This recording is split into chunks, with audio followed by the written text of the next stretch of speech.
Alrighty. So I feel like I understand what it meant when Michael Jackson and Prince had passed away, right? And these are some of the most iconic, if iconic is too small of a word, they're some of the most legendary people that existed on the planet because of the work that they created and the impact that they had. And so when Michael Jackson passed, of course it was like a big thing. Like the world was up in arms about it, but it didn't hit me as hard because I didn't grow up in an era where his music and his works was everything for me. Now I grew up in a household where, my parent, well, my mom, she adored the fuck out of his music. But his death didn't really hit her like that, to my knowledge, right? The one that hit her the most was Prince. Prince was her motherfucking jam. She can sit here and tell you any goddamn Prince song that's out today, right? Or that has been out. She probably even know his backlog of shit that he hadn't even released yet, right? And so when these figures, what I'm trying to get to is when these figures passed away, it hit them and all these people around me in a certain way where I'm like, I don't understand it. I respect it, right? Because this is a person that had some kind of impact on people. I respect it, but I don't understand it at the same time because I'm like, I didn't really connect with him like that. When I was sitting at work last night, I already did, first of all, wasn't fucking feeling it. It was a weird day. It's been weird all around. It's allergies going around. It's all this fucking whatever change you want to call going around, whether it be physical, mental, whatever the fuck's going on with the planet at the time. So I didn't want to go to work. I wasn't feeling it, but I got my ass up and I went anyway. And I'm sitting there, I get my duties done, and I got some downtime.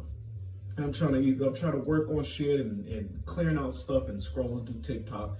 When I seen the words Akira Toriyama has passed away, and fuck, we even getting the news late, which of course, as respects to the family, that's fine. But he fucking passed away on the 1st of March. And I'm sitting here, I'm thinking this is another one of those TikTok joints where somebody, you like click on a video and you go to that video and at the bottom of the search bar, it's like such and such has passed away. And then you look it up and it's just bullshit. I don't know if that's like the algorithm putting down what people have collectively researched or whatever. But I'm like, this has to be bullshit. And it wasn't. Akira Toriyama has passed away. And if you don't know who that is at this point in your life, you have been living under a rock. A lot of people say that shit and they kind of like baseline it or blanket to a bunch of different stuff like, oh, if you don't know what this show is, or if you haven't watched this show, you've been living under a rock. No, I can confidently say, if you do not know who Akira Toriyama is, you've been living under a motherfucking rock. Now, of course, he's known for his other works like Chrono Trigger, Dragon Quest, Dr. Slump, the mangaka with Arali, right, that ventured herself into his most popular work, Dragon Ball, Dragon Ball Z, Dragon Ball GT, Dragon Ball Super, and any other Dragon Ball reference, parody, adaptation, whatever the fuck have you. Everybody and their mama knows about Dragon Ball Z. There's not a person on this earth who does not know who Goku is if you don't know any of the other characters. That's just how it is. I firmly believe that. This dude has somehow managed to connect a vast amount of people on the planet to one goddamn entertainment work. Right? He has brought more people. This motherfucker's brought more people together than Jesus. I want you to understand that. That's how legendary Akira Toriyama is. Am I saying this motherfucker's a god? No. Am I saying he's some kind of mythical deity figure? No, I'm just saying this is the impact that he's had in people's lives, and I now understand the feelings that were put behind, other people and other important figures passing away because of how hard that shit hit me, right? Like Akira Toriyama has managed to bring more people together than Jesus. Anytime I hear anything about the Bible, you know, there's always divisive topics on it, whether it be science versus religion, whether it be the topic of what God actually looked like when he fucking came to earth, or just what have you, all kind of divisive topics about what the fuck's going on. And this is supposed to be shit that's bringing people together. Akira Toriyama said, fuck all of that. Pretty sure he didn't say that. But proverbially,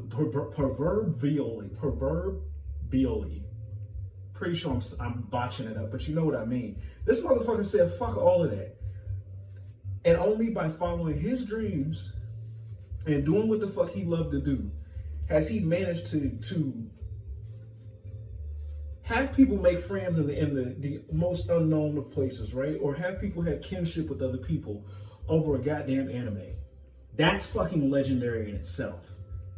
He's bringing people on together over an anime and brought people into the thing of anime by doing what he loved, right? So it hit me. I don't want to say it was bringing me to tears. It did hit me in the feels, though. It really did, because I sat there and I'm like, dude, we lost another actual great. Like, Goku has parades in his name in America.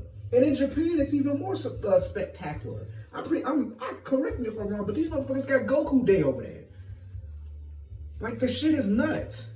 Me and my brothers grew up and were raised on fucking Dragon Ball Z.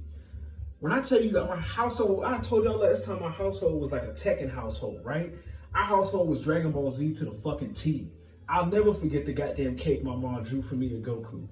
Or the times I spent staying up late at motherfucking night playing Budokai Tenkaichi 3, whooping my brother's ass. Or we sitting there watching, waiting for the next episode to come on. Or literally running goddamn home just to see the next goddamn episode of Dragon Ball. As it's coming on Toonami. Bullshitting about homework.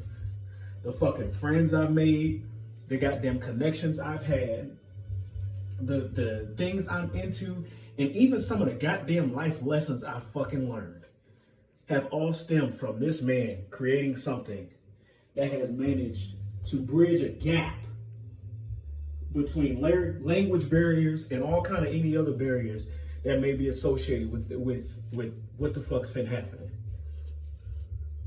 And so I just wanted to take the time as I'm getting ready to head to work to appreciate him leaving behind the legacy that he did. It's nuts when you actually sit and you really think about what he has done for people. And shit, man, not even just for me. Look at other people. There are people's careers that were built off his work. Fucking Team 4-Star. Anybody that's ever done like one of those animation battles on YouTube, people that have played the games and gotten big on it, or do cosplays and different things like that. Hell, even just references within the social media realm, right? Or even just in media in general. There's not one person who doesn't know what a fucking Kamehameha is, right? If you hear somebody saying it's over 9,000, even if they don't know where it came from, you know where it fucking came from. I know where it goddamn came from. This is nuts. And then I'm sitting here looking at YouTube and somebody's talking about the passing, and they're like, we have to sit and realize that Dragon Ball is getting ready to turn 40. And the people who have been watching it, either since this came out or maybe a couple of years after it came out, are now old. Life don't stop for fucking nobody. So, in honor of somebody great, I just want to take the time to respect him. Because he really has, him and his show, not directly, but indirectly, through him making his shit and doing what he did, has affected my life and affected many other people's lives. And I just want to take the time to say thank you. That's it.